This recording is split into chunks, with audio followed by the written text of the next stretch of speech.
Hoy estamos en INEVIR para hablar de un tema clave en salud femenina y es la relación entre ginecología y fertilidad y la importancia de acompañar a las mujeres en cada etapa sabiendo cuándo derivarlas a unidades especializadas cuando es necesario. Y hoy tenemos una noticia muy especial que es la alianza estratégica entre la doctora Miriam Aladí y el doctor Navarro. Bueno, ¿cómo surge esta estrategia?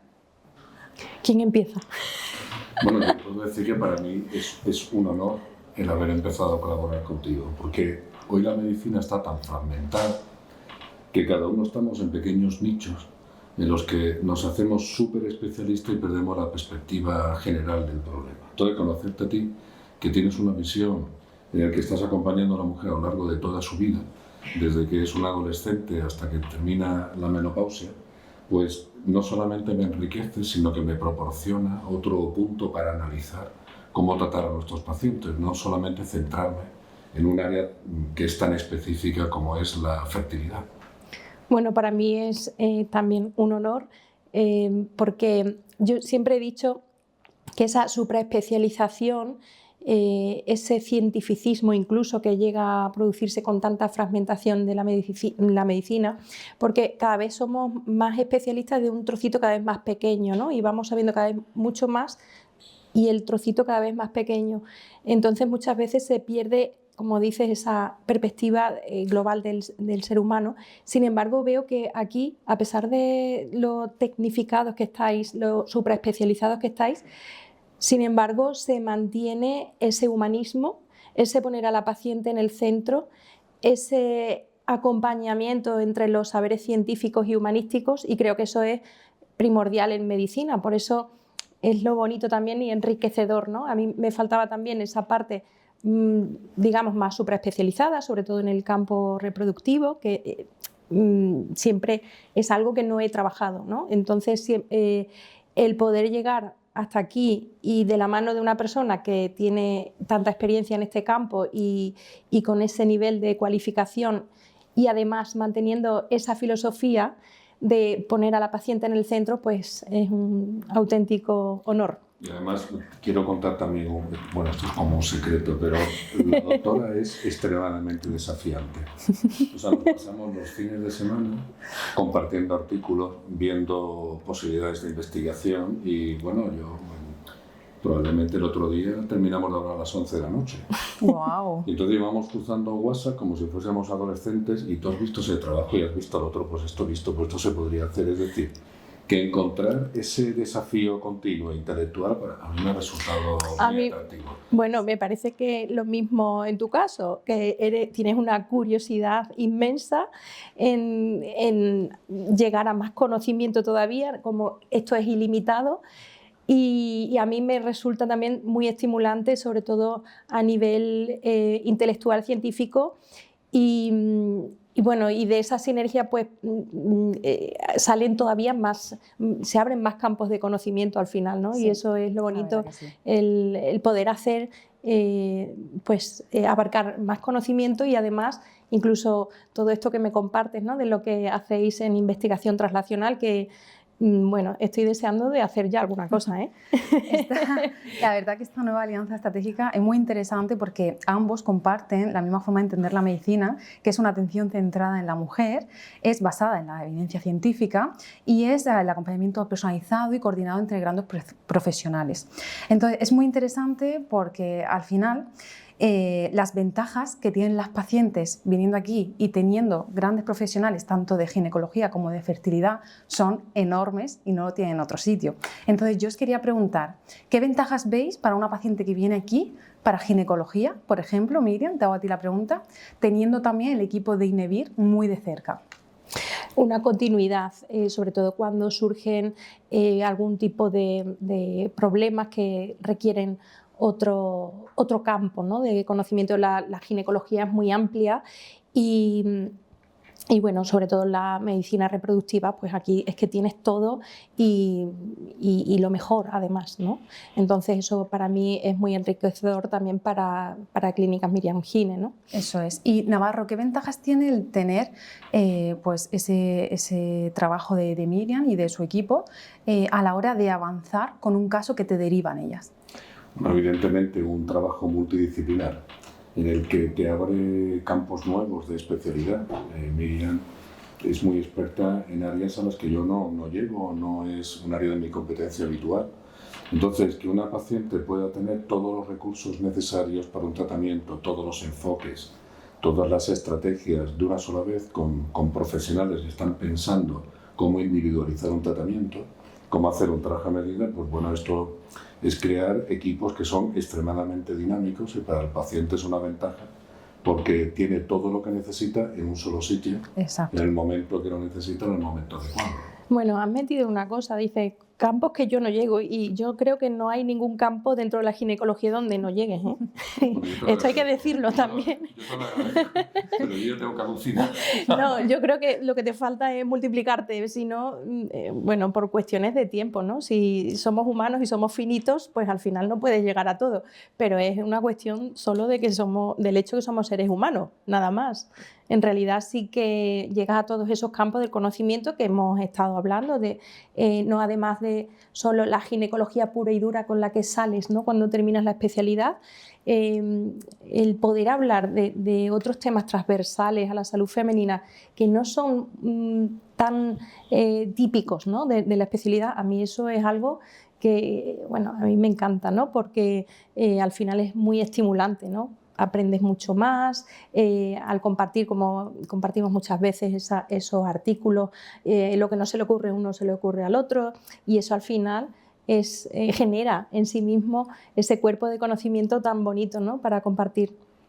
Y después el enfoque que tenemos los dos, que es todo esto está muy bien, pero el proyectarnos también en proyectos de investigación, el poder desarrollar estrategias nuevas, el ofrecer a los pacientes una novedad, el poder desarrollar nosotros esas novedades, eso también nos da una riqueza a nosotros para aprender, pero también al paciente se beneficia con rapidez de una idea que al final se ha convertido en un tratamiento.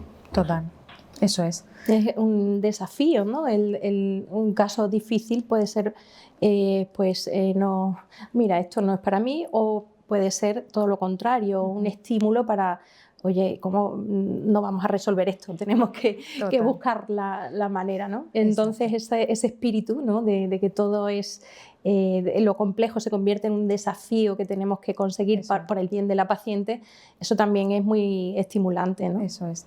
Y también saber qué tramo cada uno es bueno. Es decir, esto ya no lo voy a comprender, o no puedo dedicarle el tiempo porque no sé cómo orientar esta estrategia. Entonces, podemos compartir ese tipo de paciente, en el que uno a veces está tan cegado por el problema, por el sufrimiento del paciente, porque no tiene ya un recurso o no lo ve, que el propio equipo es capaz de dar una respuesta a ese paciente porque hay otro profesional mirándolo. Efectivamente, el saber derivar es algo clave y nadie puede controlarlo absolutamente todo. Total. Al final se trata de que la paciente no esté dando bandazos de un profesional a otro, no, es lo contrario. Los profesionales tenemos que estar alrededor de la paciente en el centro, y que, ay, mira, es que este problema yo puedo llegar hasta aquí, pero es que sé el mejor sitio donde puedes solucionar tu problema y es aquí. Ese saber derivar a tiempo, qué importante es, ¿no? Exacto. Por ejemplo, en medicina reproductiva, pues claro, ahora ya al estar aquí, pues eso se me hace más fácil, ¿no? Sí. Porque yo ese campo pues no lo abarco. Total. Entonces, la verdad que tenéis mucha suerte de estar juntos, porque yo personalmente, ojalá cuando empecé en mi mundo de búsqueda de embarazo, que iba pues a muchos ginecólogos, luego ya evidentemente acabé con Navarro y fui madre, pero ojalá hubiese tenido dos profesionales como vosotros en un mismo sitio, porque considero que es imparable la información que tenéis para ofrecer y los servicios que tenéis para ofrecer a las pacientes. O sea que me parece increíble la alianza estratégica que vais a hacer. Ya que lo dices, creo que una de las cosas más importantes en la medicina reproductiva, y desde la perspectiva mía como profesional, es no hacer perder tiempo a la paciente. Exacto. Es que yo, bueno, cuando estaba en el sistema público, que sí que recibía a pacientes que yo le iniciaba el protocolo de estudio de fertilidad, no dedicándome a ese campo, pero sí que era la puerta de entrada, muchas lloraban con amargura diciendo, ¿y esto por qué no me lo han dicho antes si he ido a un montón de de consultas ginecológicas y pues uno le da vitaminas, el otro no sé qué, luego va, hace una nutrición de tal, hace lo que le dice la vecina del quinto, empiezan a marear. Exacto. Y claro, es que se pasan los años y esto es grave, que dejes pasar los años en una pareja que es que cada año que pasa, año que pesa, ¿no? Y va dificultando todo esto. Entonces, saber derivar a tiempo es tan importante que, bueno, ya aprovechamos para decir esto, ¿no? Porque me imagino que te habrá pasado muchas veces, ¿no? Pacientes que llegan y dicen, jolines, si lo hubiéramos cogido antes, hubiéramos llegado a tal cosa o cual cosa, bueno, ¿no? Como dicen, a toro pasado macho. Ya. Yo creo que lo bueno aquí es que tenemos muy claro cómo atender al paciente, o sea que la velocidad, el tener diagnósticos precisos, el que si una estrategia no funciona rápidamente se pueda cambiar. Esa coordinación que ha sido tan natural entre nosotros, porque no hemos tenido que hacer ningún esfuerzo, no nos hemos tenido que sentar a escribir protocolos ni nada. Sabemos lo que tenemos que hacer, ha sido ¿no? un asunto natural. Yo también quería aclarar que yo sí estoy en un sitio, ella está en todas partes. Entonces, esto es muy importante decirlo. ¿Cómo? Entonces, la idea esencial es que un comportamiento o una relación multidisciplinar es un beneficio porque el paciente lo que no pierde es el tiempo en diagnósticos que son esotéricos o no están bien definidos, no están individualizados. Claro, con Miriam es un instante, es un WhatsApp. Tengo este paciente, tengo este modelo, ocurre esto. O yo le digo, mira, yo tengo un paciente que yo no entiendo, no sé cómo enfocarlo. ¿A ti qué te parece? ¿Cómo lo oriento? Pues yo la veo. Pues claro, esto ocurre en una semana.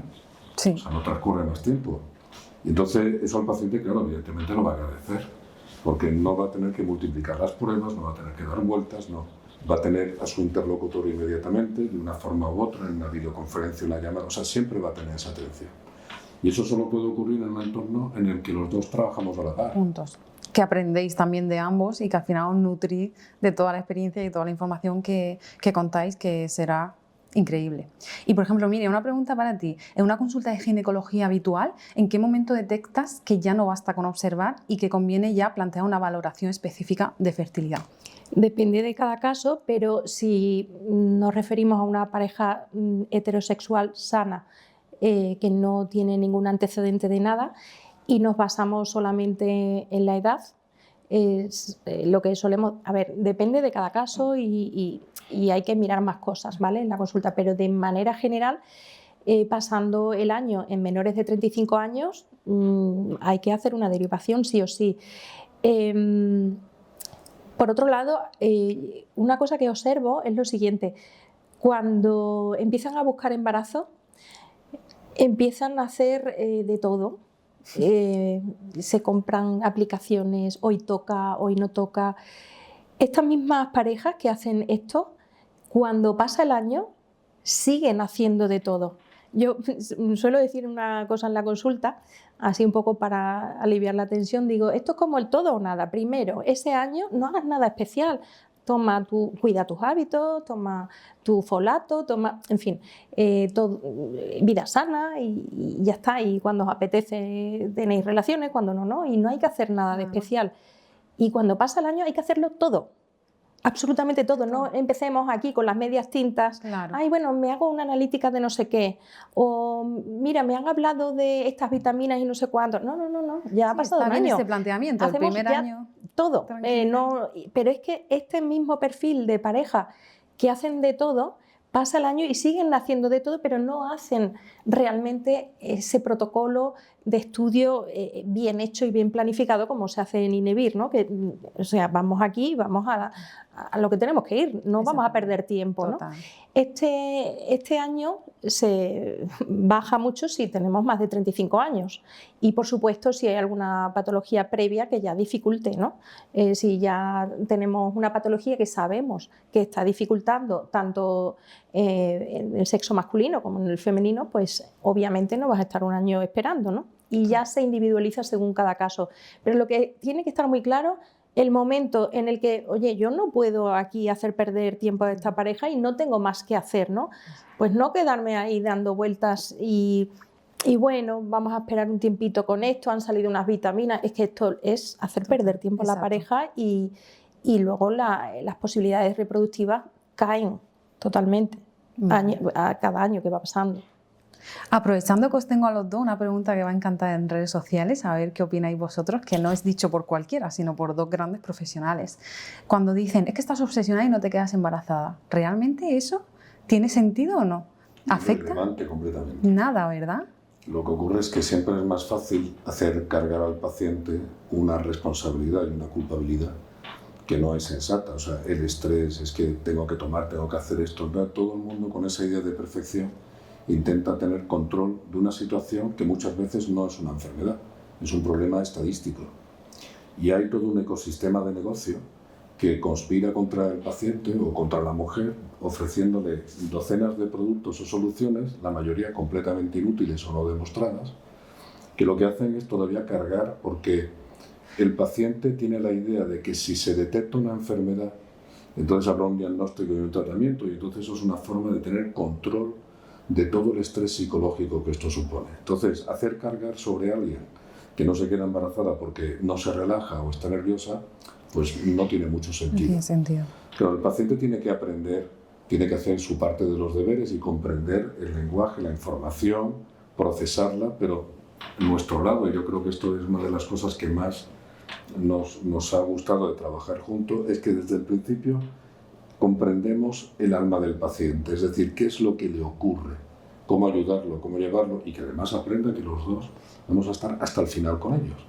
O sea, pasará lo que sea, pero estaremos hasta el final. Iremos sorteando los problemas, los ayudaremos, pero lo que no vamos a hacer es socializar el problema. Entonces la culpa es tuya porque nosotros lo hacemos bien. Entonces cuando tú no te embarazas... Juicios de valor ninguno, aquí no juzgamos, aquí lo que hacemos es ayudar. Y me gusta esa idea, ¿no?, que dice él, ¿no? Ves antes a la persona que a la paciente, y la persona va más allá que ese acto médico-paciente, ¿no? Total. Pero es que habría que quitar tantas cosas de esta parte popular de hacer preguntas que innecesarias. ¿Cuántas pacientes se quejan que están en un proceso de reproducción asistida, duro, que le está costando y tal, y se quejan de que le dicen a lo mejor en casa, la familia, los amigos, bueno, ¿y los niños para cuándo? A ver si podemos desterrar de una vez esta frase de lo típico que se habla, ¿no? Sí. Vamos a hablar mejor del tiempo, que eso no ayuda. No meternos en el tema reproductivo de las personas, o cuando ya tienen un hijo, bueno, ¿y cuándo le vas a dar el hermanito? Yo creo que ya está bien eso, ¿no? Y otra cosa también muy típica, ¡uy, qué egoísta! Nada más que quiere uno y entonces y un hermanito, o qué egoísta, no quieres tener hijos, pero vamos a ver, ¿esto de qué va? Si la reproducción, o sea, no hay juicio aquí, ¿qué juicio merece cada quien? Esto es una cosa tan privada, tan personal, que deberíamos ya plantearnos esto como sociedad, de que esas preguntas inoportunas. El problema social de todo esto es que la infertilidad hoy es un problema del puro capitalismo. Porque tú estás obligando a que las mujeres tengan niños muy tarde y las engañas. Le dices, mira, tienes que tener tal, congela tus óvulos porque tú tienes que seguir en el sistema capitalista produciendo. La mayoría de las enfermedades de reproducción hoy en día son estadísticas. Es un problema de porcentaje, no hay enfermedad.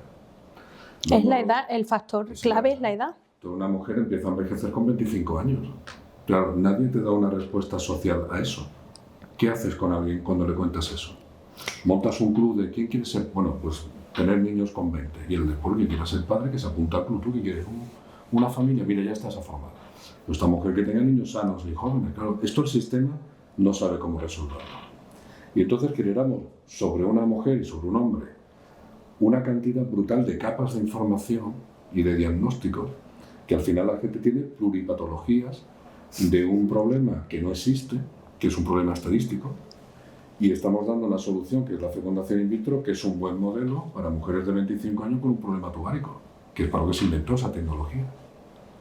Entonces, claro, todo es un follón, porque como hay mucha presión económica... El problema es que esto a nosotros se lo contamos a los pacientes, como tú le cuentas a la gente, la verdad es esta. Esta es la verdad desnuda. Además, hay que ver que la naturaleza es así, ¿no? O sea, aquí podemos pensar es políticamente incorrecto, pero es que es así. Es no, decir, y lo bueno de ambos es que sois muy sinceros. Es que la naturaleza humana y la tecnificación de la vida y cómo hemos avanzado como sociedad, es que no van a la par. Es que estaría estupendo que la naturaleza fuera, bueno, a partir de los 40, que es el mejor momento donde ya tenemos un estatus y tal, ahí que pudiéramos reproducirnos por naturaleza, ¿no? Pero esto no es así. Tenemos que, al final, resolverlo de esta manera, ¿no? Y porque el ovario es un órgano, claro, como es de chica, nadie le ha prestado atención, tanto como el testículo, ¿no? El testículo tiene soluciones relativamente fáciles, pero el ovario es un órgano que es capaz de pilotar todo el asunto de la reproducción con un cálculo a 5 años vista. Tiene un sistema de secreciones de información genéticas que actúan sobre todo el organismo. Entonces el ovario es un órgano prodigioso porque tiene una capacidad, o sea, primero es el canario en la mina porque es el que dice estás envejeciendo, pero sobre todo tiene una capacidad de convertir cualquier célula en un asunto joven. Es como una máquina del tiempo. Entonces el ovario tiene una capacidad de enviar información a todo el sistema diciendo si estás lista o no para una maternidad. Claro, es que la diferencia es que los hombres ponen células. Las mujeres ponemos el cuerpo entero. Claro, entonces, al poner todo el cuerpo entero para poder reproducirnos, esto hace que cíclicamente todos nuestros sistemas tengan que hacer un cambio. Desde la ovulación a la regla, la progesterona, que se llama progesterona porque es la hormona progestación, pues ¿qué es lo que hace? Pues bajar la vigilancia inmunológica para que no ataquemos al bebé, activa el sistema GABA del cerebro para que estemos más tranquilas, favorece más, dentro del metabolismo es más catabolismo para que haya nutrientes a la sangre. Claro, todas estas adaptaciones cíclicas cada mes, esto es un coste grande, ¿no? Pero es que luego en la primera fase del ciclo, pues que si no hay embarazo, cae la progesterona y ahora en la primera fase del ciclo hacemos lo contrario, los estrógenos hacen todo lo contrario. Todo esto es poner en marcha todos nuestros sistemas y regulándolos de una manera que tienen una ciclicidad y una saludable alternancia cíclica, que me gusta llamarle.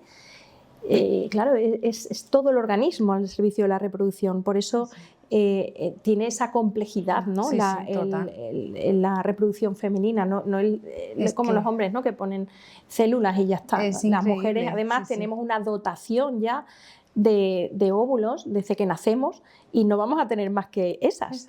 No es como el espermatozoide que van produciéndose por millones. A mí me hizo una gracia un chaval que me dice una vez: hay que ver la que liáis las mujeres para poner un óvulo y nosotros millones de células. Digo, hombre, no, es que nosotros no ponemos células, ponemos la célula más todo el organismo entero, y esto tiene unas implicaciones enormes, ¿verdad? En todo el organismo, enorme, y por eso el ciclo hormonal femenino es un auténtico chivato de cómo funcionan todos nuestros sistemas. Es un proceso complejo neuroinmunoendocrino. Ya veis lo interesante que está siendo esta conversación, porque al final acompañar bien también es saber coordinarse muy bien entre profesionales y saber derivar a tiempo.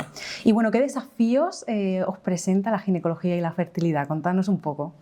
Yo creo que lo más importante, la individualización de cada acto médico, individualizar según lo que necesita cada paciente. Esa medicina de más precisión y no solo a nivel médico, sino teniendo en cuenta todo ese marco biopsicosocial. ¿Y en fertilidad? Bueno, en fertilidad yo creo que hay un cambio de paradigma, que es la medicina individualizada de precisión, que es el enfoque del genético y la expresión de los genes. Es decir, ya la pregunta no será te voy a dar un tratamiento, sino cómo tu sistema va a responder a ese tratamiento, cómo individualizarlo realmente. Después, el siguiente desafío es conseguir rejuvenecer el ovario. Y tenemos varios enfoques. Uno es la congelación de tejido ovárico completo y ovario completo. Y el otro desafío es cómo conseguir que un óvulo pueda revertir su proceso de envejecimiento. O sea, cómo conseguir que una célula entre de nuevo en un estado en el que la probabilidad de alteraciones genéticas o cromosómicas sea muy baja. Y esto es un asunto que es cercano. Está empezando, ¿no? Ahora Sí. con el... a ver, cuéntame, ¿con Sí. plasma rico en plaquetas y estas cosas estás hablando? No, ¿O el poder autotrasplante de...? es poder diferenciar desde células somáticas, células de tu cuerpo, Sí. poder generar óvulos y espermatozoides. Ah, vale. Entonces tú puedes reprogramar, es decir, una vez que... Células pluripotenciales No necesariamente, ¿no? O sea, directamente de tu piel. De los Son las fibroblastos. células de tu piel, exacto, y tú reconvertirlo. Entonces, Wow. convertirlo en un óvulo funcional o un esperma funcional. Claro, esto abre docenas de nuevas implicaciones, modelos de familia, porque alguien podría tener un óvulo, pero también un esperma. Jolín, a mí eso, yo pienso... Esto ya me Yo tiene pienso, avanzada. yo he fantaseado con eso mucho, digo, no me voy a incinerar, digo, porque ¿y si luego sale algo y me cogen a mí las células y hacen un óvulo ahí? Lo único que tienes que dejar es una muela. Una muela, Se protege, vale. protege el ADN.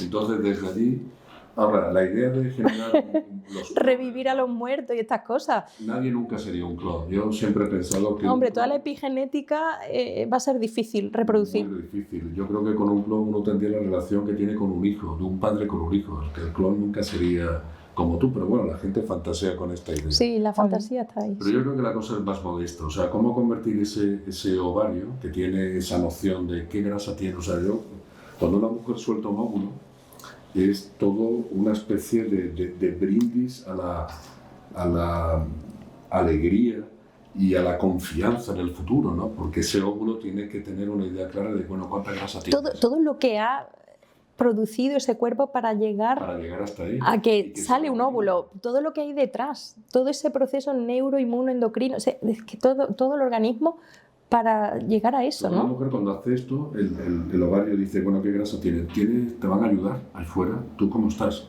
¿Estás bien?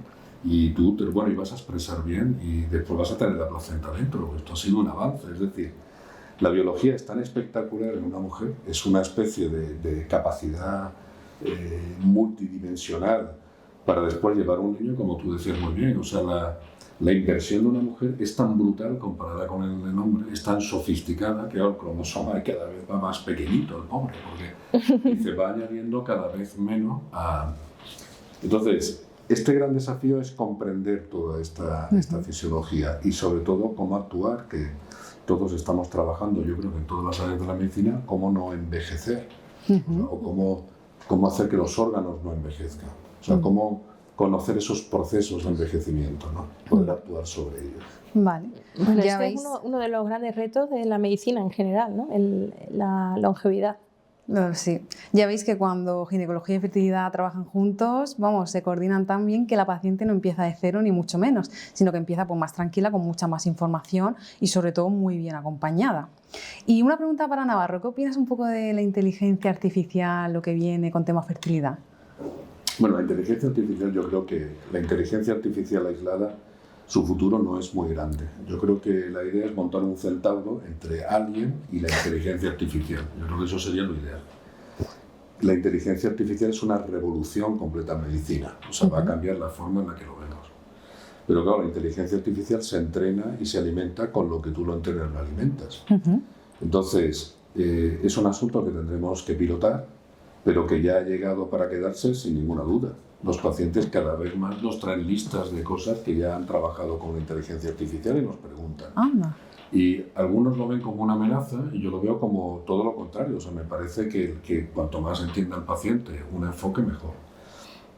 La inteligencia va a resolver muchas cosas, nos va a ayudar a decidir conceptos. Otra cosa será quién decidirá al final.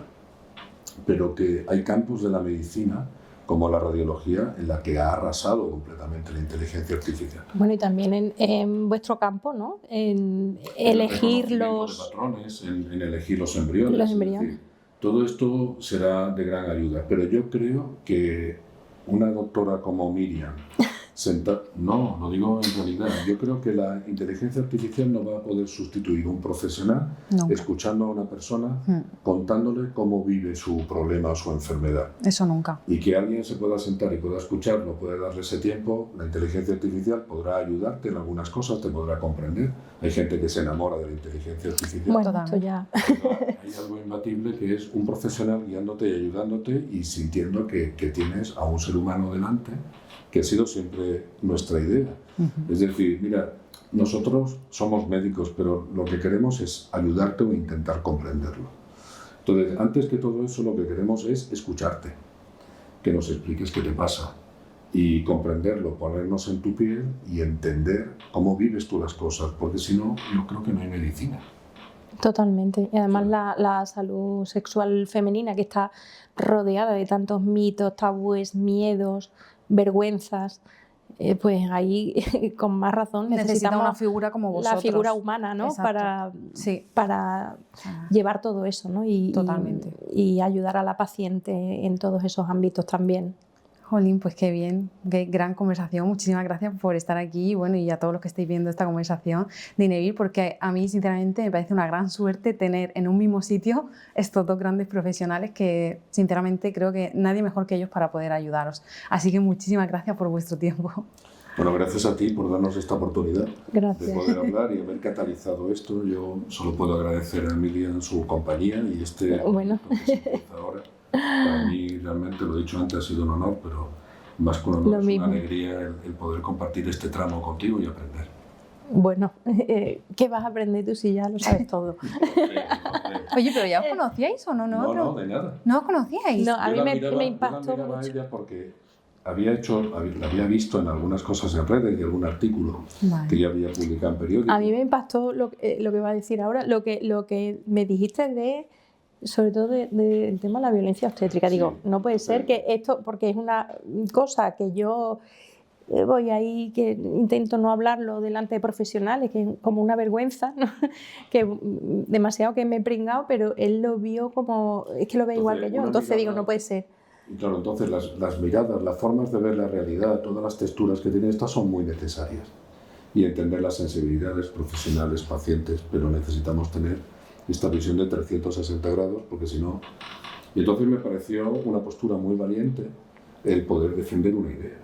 Y además decirla de forma... Una idea tan complicada de darle forma. En nuestro colectivo, ¿no? Entonces yo la conocía porque había leído los artículos, me llamó la atención y la seguí y estuve leyendo. Y después también ella ha desarrollado trabajos que han sido muy innovadores, muy llamativos, preguntas que nadie se ha hecho, o preguntas que se han hecho algunos y no han tenido el valor de explotarlas, bien o mal. Entonces, todo eso, una persona valiente, pues es una cosa siempre admirable, a mí me admiró. Y después ha sido una casualidad, porque cuando nos vimos, así yo te conozco. Pero yo tengo asociado que, sobre todo los hombres ya que son ginecólogos y que tienen... ¿Cómo vas a arreglar eso ahora? No, que tienen ya tanta experiencia y tal, están tan científicos, con un cerebro tan científico que eso queda como... qué tontería está hablando, ¿sabes? Entonces a mí eso me impactó, porque digo... o sea, que le da importancia a algo así, ¿no? El tema de la parte humanista, de la medicina y tal, que es que yo veo como que eso, la gente a medida que hacen más inversión en tecnología, en ciencia y tal, como que esa parte la van rechazando, ¿no? Pero esto es un problema de las facultades de medicina de nuestra educación. La educación humanista se ha perdido en las carreras. O sea, no hay asignaturas que enseñen cómo hablar a un paciente y cómo ponerte en el lugar del paciente. Antiguamente, bueno, en realidad... antes era el conocimiento estaba todo junto, ¿no? Bueno, la antigua Grecia es el origen, ¿no?, de nuestra sociedad, pero en la antigua Grecia era normal que un médico fuera filósofo, poeta, tal, estaba todo mezclado, ¿no? Y eso ha permanecido mucho tiempo y luego ya empieza a separarse el saber, primero ciencia y humanidades, luego dentro de la ciencia empieza a dividirse tal, y la medicina empieza a fragmentarse y ahora ya no es suficiente que seas traumatólogo, sino traumatólogo especializado en la rodilla, y ahora entonces cada vez vamos sabiendo más de un campo cada vez más pequeño, vamos fragmentando al paciente y ya, claro, ya si te especializas tanto, ¿dónde quedan los biopsicosociales? Es que se queda como...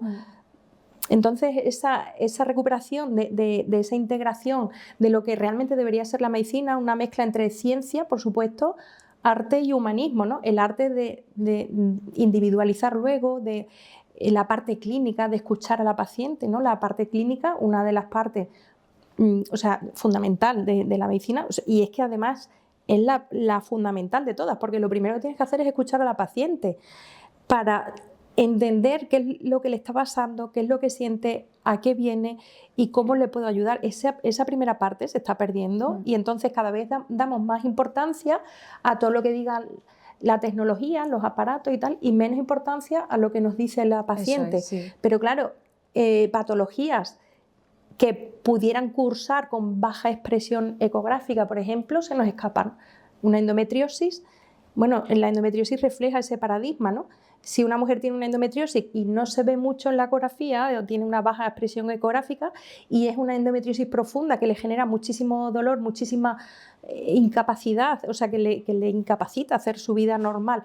Sin embargo, esa endometriosis, si tú escuchas a la paciente, ya empiezas a sospechar y empiezas a hilar las preguntas y empiezas a buscarla, pero si tú no escuchas, no la vas a buscar.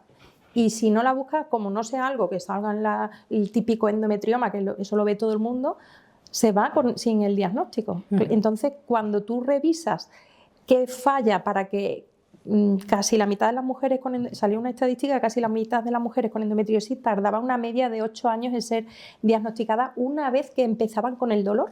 ¿8 años? Sí. Y entonces, claro, ¿qué pasa ahí? Y cuando tú lo analizas, lo que pasa no es un problema de que no lo veamos en la ecografía, no es un problema de técnica, es un problema de escucha. Porque si tú escuchas, la sospechas. Sí, porque y si sospechas y no la ves, por lo menos sabes, eso puede estar ahí, ¿no? ¿Cuántas veces hemos salido, lo que tú estás diciendo, que yo como paciente hemos salido de una consulta de cualquier ginecología y diciendo, jolín, salimos de una consulta de ginecología, yo lo viví diciendo, es que me han generalizado, o sea, ni siquiera me han escuchado, no me dan solución a mi fertilidad, hasta que llegó un Navarro que ya solucionó todas mis preguntas y conseguí ser madre, pero es que yo fui a varias ginecólogas, ¿eh? Y es lo que tú dices, que no hay profesionales hoy en día buenos que digan, venga, ¿qué te pasa? No, tómate esto, haz esto, espérate un tiempo. No te escuchan, no ven qué te pasa. No, pero eso es generalizado, o sea, tú vas a una consulta de psiquiatría y puedes encontrar un psiquiatra que te escuche, pero muchos te clasifican en una enfermedad mental y puede haber 4 diagnósticos de enfermedad mental y 5 o 6 tipos de fármacos diferentes en un paciente, porque nadie se ha sentado a escucharlo. Es que eso es un tema y en las mujeres pasa una cosa, que se psiquiatriza mucho a las mujeres. Claro. Hay patologías que no son psiquiátricas, por ejemplo, un hipotiroidismo, un hiperparatiroidismo, anemia, no sé, hay cosas que nos hacen perder vitalidad, nos cansan mucho y nos dan síntomas que parecen como depresivos incluso, y muchas de estas mujeres lo primero que les van a poner es el antidepresivo. Entonces, eso pasa mucho, el 85% de los psicofármacos los tomamos las mujeres. Esta estadística, ¿por qué? Sí. ¿Y eso afecta a la fertilidad? Algunos sí afectan la fertilidad. En hombres hay algunos que sí, y en la mujer también. Lo que pasa es que el diagnóstico psiquiátrico o la presunción de diagnóstico siempre ha sido una forma de control. Entonces, siempre ha sido mejor decir, bueno, es que tú tienes un problema de nervios o de ansiedad o no controlas o cualquier explicación ridícula, ¿no?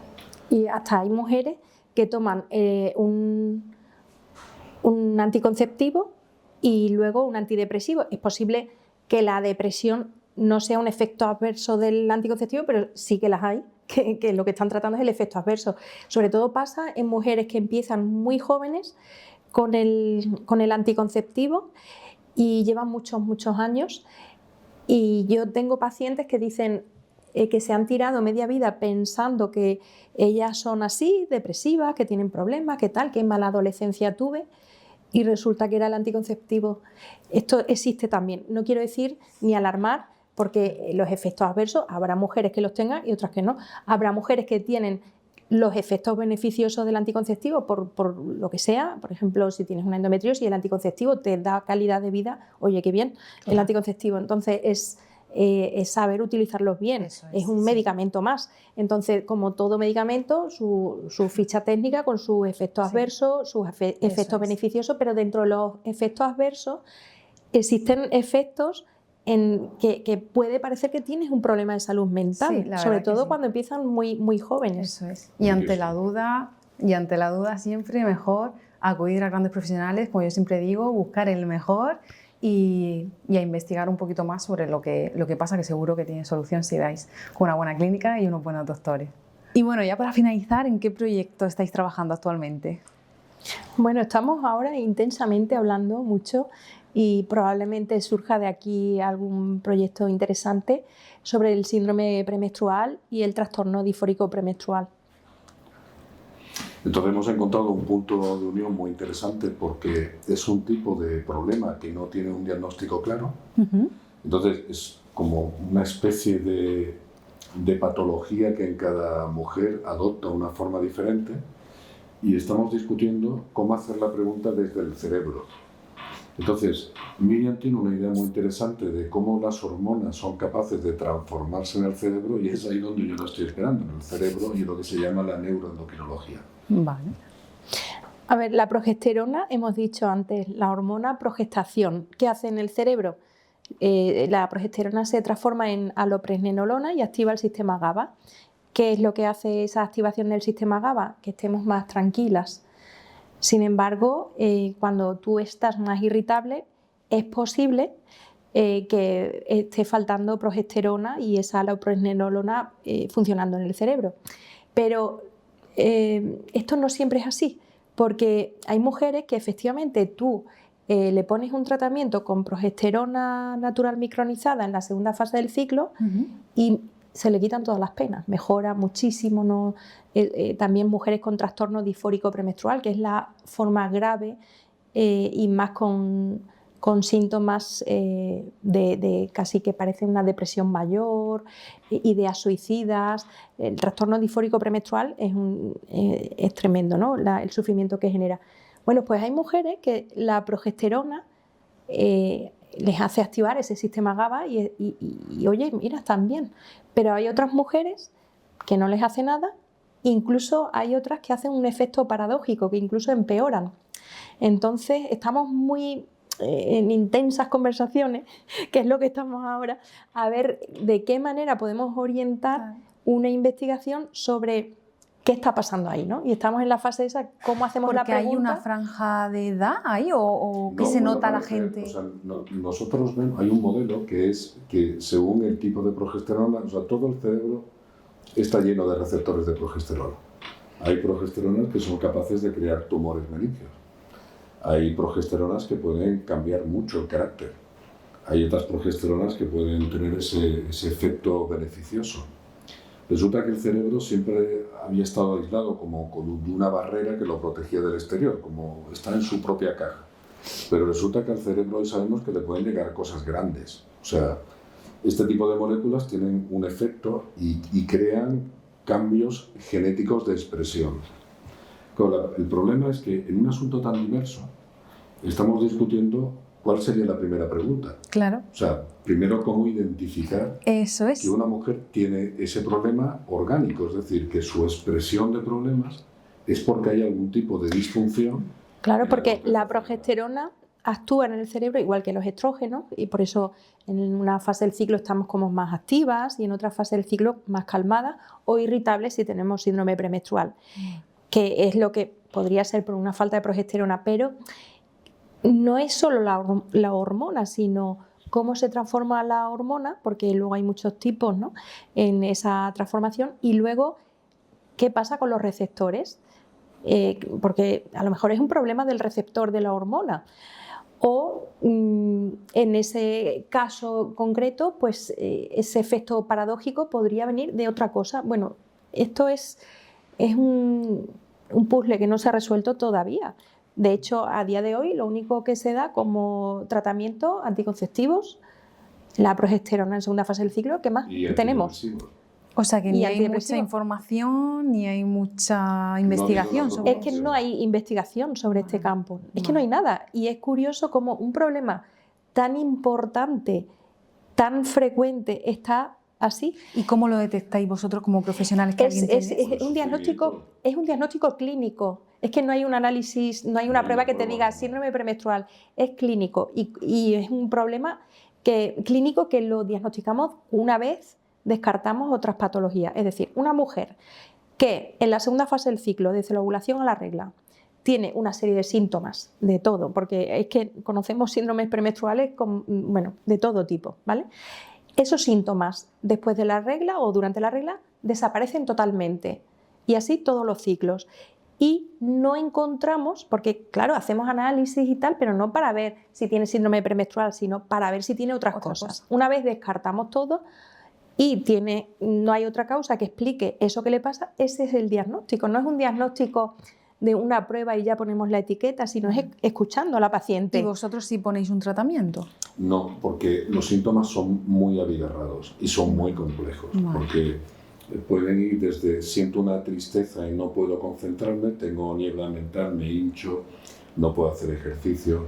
Crisis de ira, de pánico. Tengo una crisis de ira y estoy irritable, o sea, no puedo relacionarme, no puedo tener una reunión porque me noto que no puedo mantener una conversación. En el caso del trastorno disfórico premenstrual es así de severo, porque luego sí que es cierto que los síndromes premenstruales así menos severos sí que van muy bien con la progesterona en la mayoría, pero es que hay un perfil de mujer que no se le quita con la progesterona. Y cuando se utilizan antidepresivos, curiosamente el antidepresivo lo pueden utilizar desde el 14º día del ciclo hasta la regla.